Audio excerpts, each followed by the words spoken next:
দেখুন দর্শক,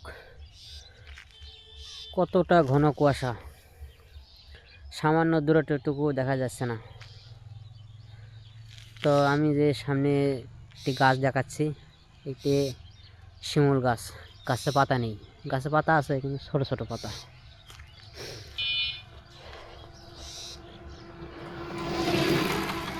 সামনে আরেকটি ছোট গাছ দেখা যাচ্ছে।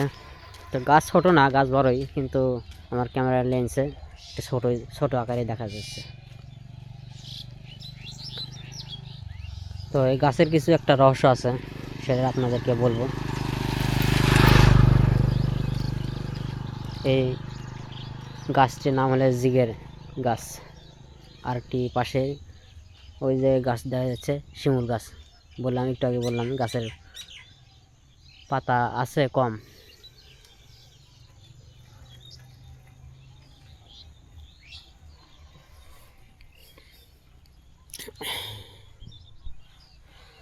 তো এই গাছে একটা অলৌকিক ঘটনা আছে। ঘটনাটি হলো, জায়গাটি একটা শুধু গাছ নয়, এই জায়গাটি একটা ভয়ঙ্কর একটি জায়গা। তো এই দুটি গাছে, শিমুল গাছ এবং জিগের গাছ, এই দুটি গাছই ওই পাশাপাশি দুটো গাছ আমি দেখাচ্ছি। দুটো গাছই একবারে বলা চলে ভয়ঙ্কর। তো দুটো গাছের পাশাপাশি, দুটো গাছের দূরত্ব কিন্তু অনেক অনেক। কিন্তু আমি একটু দূরের থেকে ভিডিও শ্যুট করছি, তাই পাশাপাশি দেখা যাচ্ছে। তো একটু যা বললাম যে গাছের একটা অলৌকিক বা অশুভ শক্তি আছে, তা হলো এই গাছে আমাদের পাশেই হিন্দুদের বাড়ি আছে। তারা এখানে এসে পূজা করে। তো পূজা করে, সেটা কোনো ভয়ঙ্কর বিষয় না। বিষয় হলো, এই গাছে অনেক মানুষই ধারে কাছেও যায় না। এই গাছের ধারেও মানুষ ধারে কাছে যায় না। কারণ হলো ওই একটাই, ওখানে পূজা করে বা অনেক মানুষ মনে করে যে এখানে অশুভ শক্তি আছে। এই জন্য ওই গাছে কেউ ওঠে না।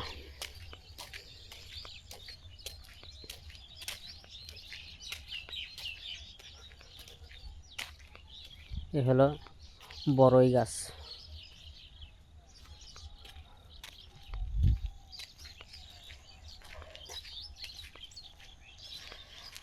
তো আমরা সামনে একটি সেতু দেখতে পাচ্ছি।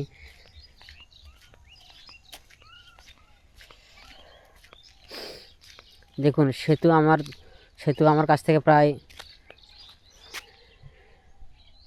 20 ফিট দূরত্ব, তারপরেও ক্যামেরায় দেখা যাচ্ছে না। এই তো এখন দেখা যাচ্ছে। তাহলে বুঝুন আপনারা কতটা ঘন কুয়াশা।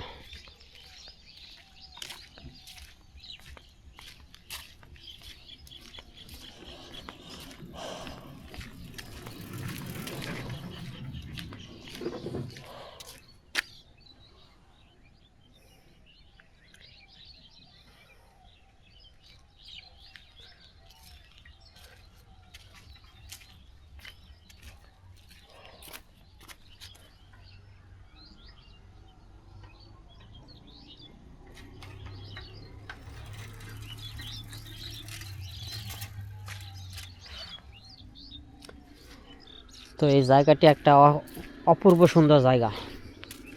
যদি কুয়াশা না থাকতো,